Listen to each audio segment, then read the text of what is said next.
Welcome, my friends, to the second edition of Tocker's Trial. This is Chaos Mode. And while the builds I had in my original video from last week work in normal mode, they're not reliable for Chaos Mode. I'm going to break this into two parts. The first part is going to be the build I like to use because it's fun to build, and I will take you through that build.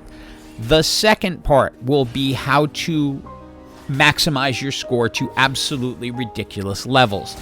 It uses a different build and a slightly different strategy, and I will take you through that as well. Not quite in as much detail as I will do the first build. There will be chapters below where you can just skip to the part that you want, but hopefully this will help you get through Chaos Mode. And then if you want to go nuts and try to get to 15, 20 million, I'm going to show you how to do that if you want to dedicate the time. For this first build, I want to level everything quickly because I want to see what the game is showing me and what my possibilities are. Whether it's normal or chaos, do not force builds.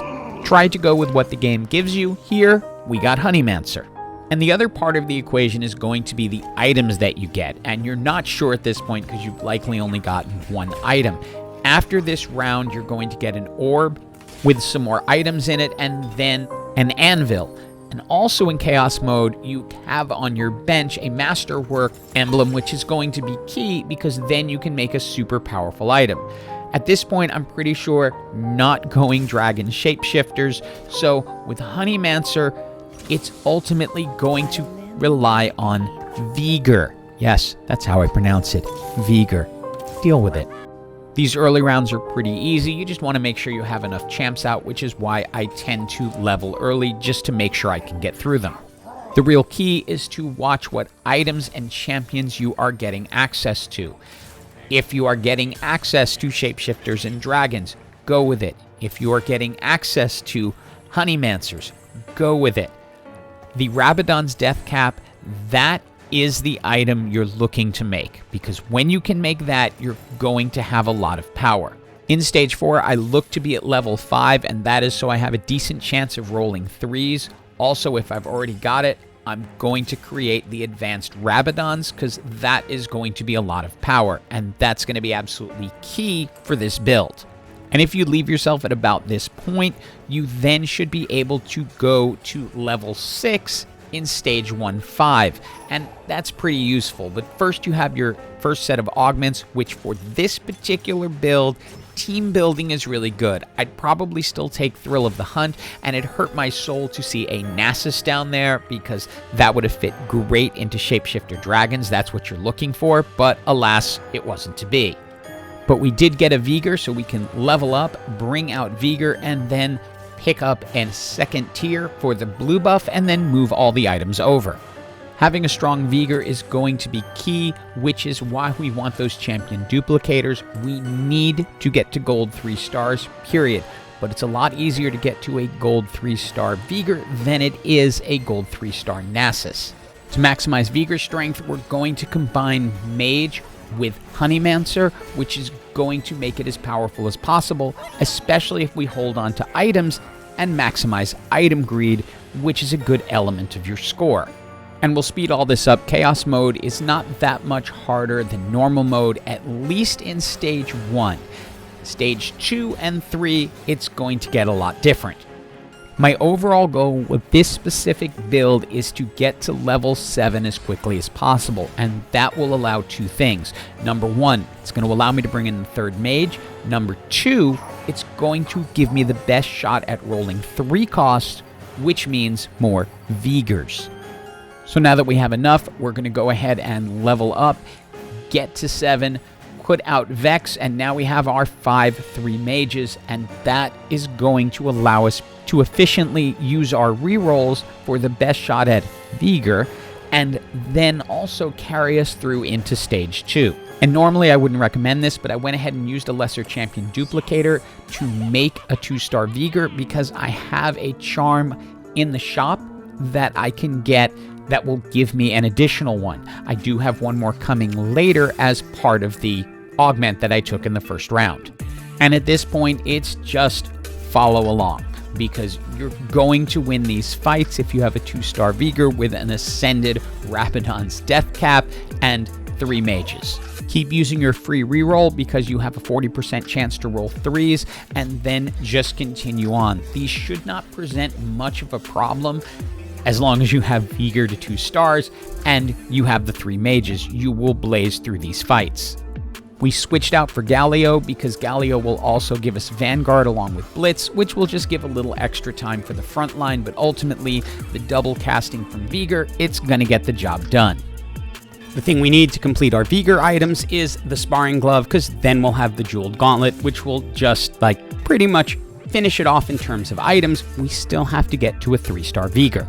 And then we can shore up the front line a little and take away any healing chances with a Chain Vest, because there are some champs later that could have some anti-heal attached. For support items here, I like the ZZ Rod over the Needlessly Large Gem, which I like for normal, and that is simply because these fights will take place a lot faster. You're going to win or lose pretty quick.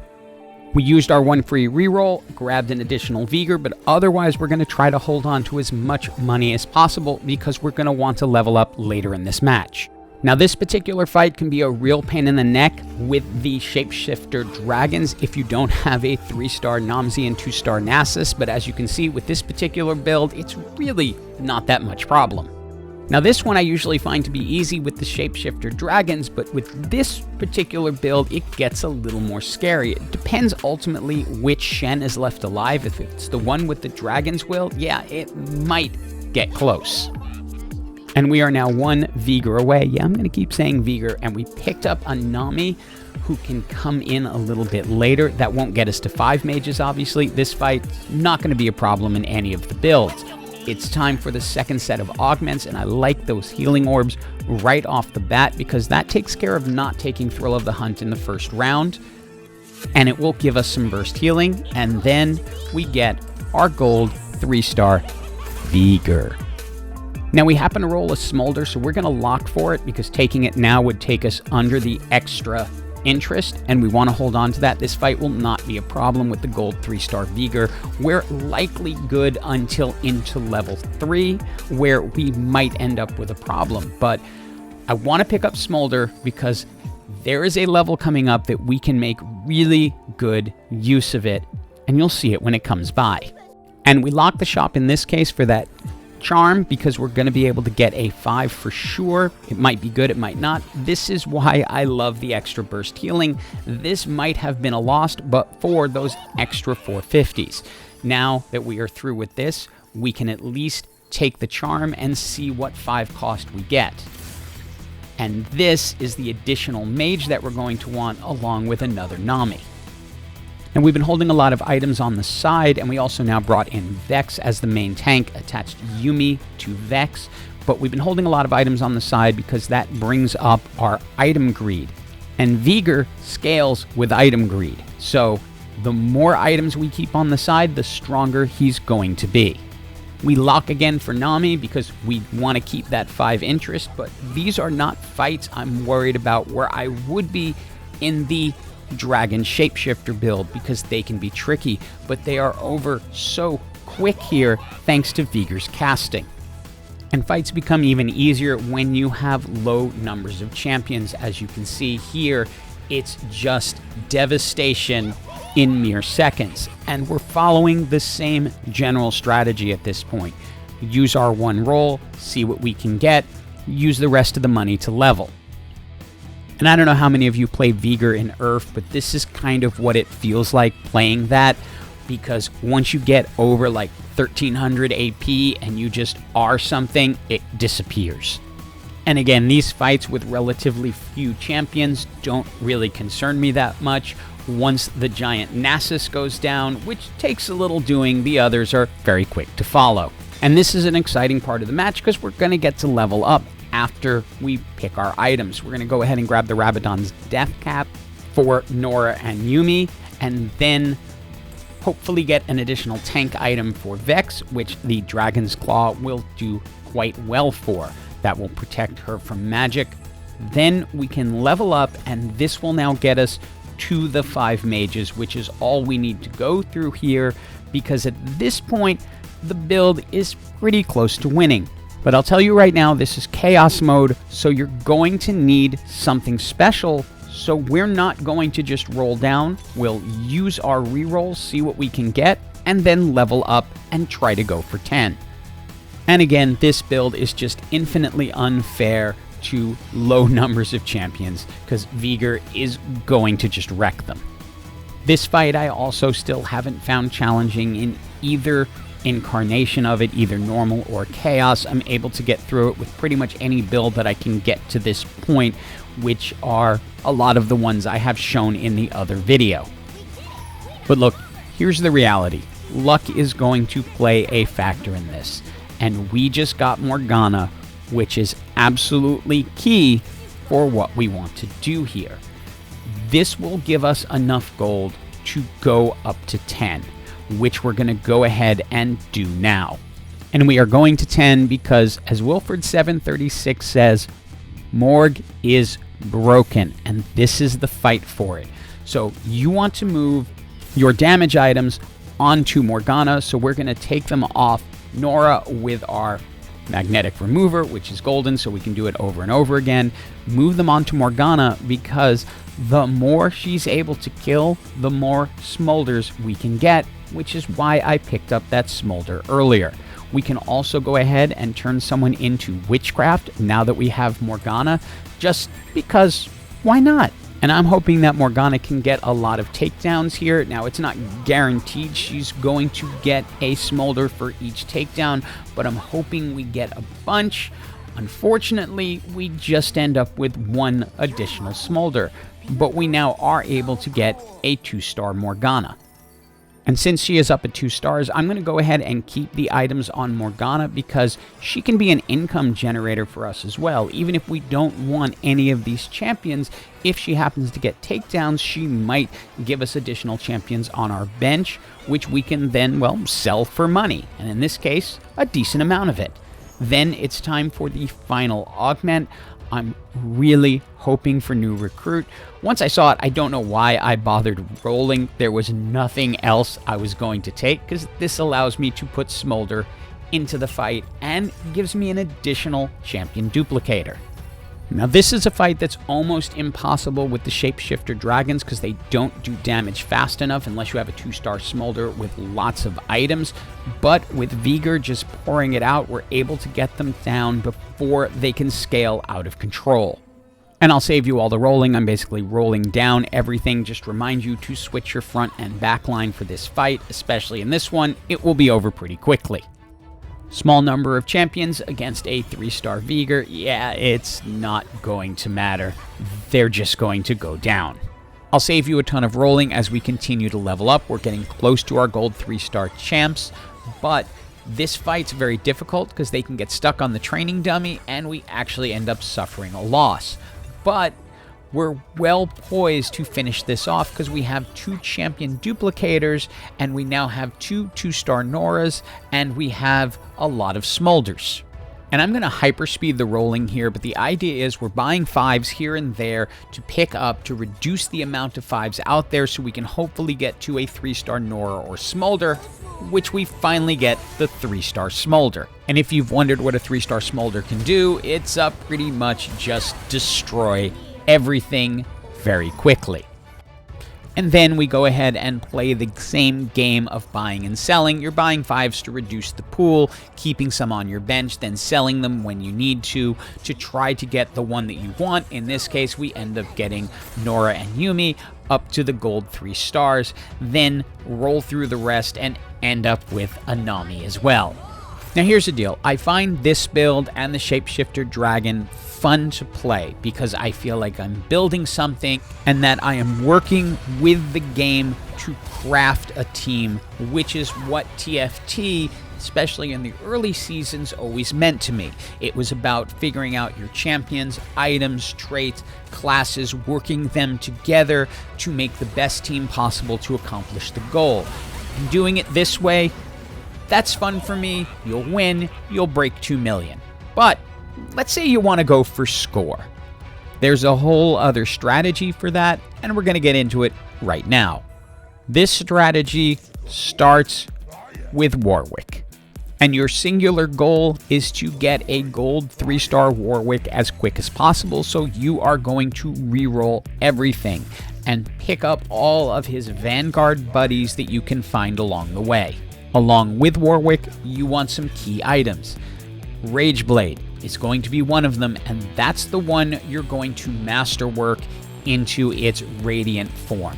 So you're going to use Ginsu's Reckoning on Warwick and continue to just roll every chance you get because you need that gold 3-star Warwick as soon as possible. And if you get stupid lucky, at this point you will have your gold 3-star Warwick. I will show you in a moment. The augment you're looking for is either Thrill of the Hunt or Harm Assist. Harm Assist probably being a little bit better because he is going to just do extra damage. At this point, you have your 2 tiny champion duplicators, so if you have 2 2-star Warwicks and an additional one, you can get him up to 3 stars. Once he is up at 3 stars, and you have Ginsu's Reckoning, you want Edge of Night, and then ultimately a Giant Slayer, you are done in terms of items. You don't need to put items on anyone else. From this moment forward, your goal is maximize interest and level up and let Warwick do everything. I'll play this fight in regular speed just so you can see Warwick is going to tear through absolutely everything. The only fights you have to worry about at all are the Nasus fights if he happens to regain aggro on Warwick. Otherwise, you're not going to lose a life here. As you are going, you're going to also want to pick up Arcana. That is important for later because we're gonna need Xerath to do some very specific things. And again, only give Warwick items because you want to keep maximizing item greed. That is going to help with your score. Not as much as one of the tricks I'm going to show you at the end, but keeping items on the bench is going to help get you a nice big score thanks to item greed. Your goal is ultimately to find a Xerath and get him in the game, and then switch the Arcana emblem over to him. That is going to let you buy special charms that are specific to Xerath, such as this one, like the Emperor, but there is a very specific one you are going to be looking for. And all this time, what you are doing is continuing to level and let Warwick do all the work. Notice items are just staying on the bench to help maximize our score. If you got lucky and you followed that whole pattern, you are now likely at level 10 in 3-3, and if you can get a Morgana in, this is one of the keys, is she will hopefully grab you a whole bunch of smolders. Now in this case we already had a 2-star smolder and then another one in the shop, and she comes back and brings us an additional 2-star smolder. So we're in pretty good shape in terms of being able to get a gold 3-star smolder. Now the specific charm you're looking for is right there. It is called the Moon, and it's going to increase your chances of getting 5 costs, so you have a better chance of getting gold 3-star 5 costs. Now here's the thing. You want to get to a gold 3-star Xerath as fast as possible. Now I was holding smolders and briars in this one. If I had really wanted to do it properly, I would have gotten it earlier, because you then can get kill, everything, period, profit. And that is going to open up a world of possibilities for you if you're willing to put in the time it's going to take. Because this is what is going to happen when you get into these fights. You're going to get a ton of gold just for wiping the board. Then the entire game becomes just pick up all your money, make 3-star 5-cost champs, which you will get 3,000 points for each time you do it, sell them, do it again. The earlier you can get a gold 3-star Xerath, the more often you can do this. There's a little bit of luck involved in getting the right champs at the right time. You're going to be jockeying back and forth to try to get there, but ultimately, if you want to maximize your score, this is how you can do it. And I wanted to show the concept in this video, but in reality, in real life, I do not have the patience for this, to go through and keep trying to get gold 3-star 5-cost champs, sell them, start over, do it again. But if you can hit that 3-star Xerath fairly early, you will ultimately be able to get 9, 10, 15, 20 million as your score. So just to summarize, as we go into the final fight with whatever gold 3 stars I ended up just keeping, start with Warwick, do the Vanguard Warwick build, only give him items. Get to your 3-star gold Xerath as fast as possible, and then kill, profit, and rinse and repeat getting 3-star 5-cost champions, because you will just keep stacking money on top of money on top of money. The more rounds you can do it, the higher score you can get. Hope you enjoyed the video, and as always, have an absolutely awesome day.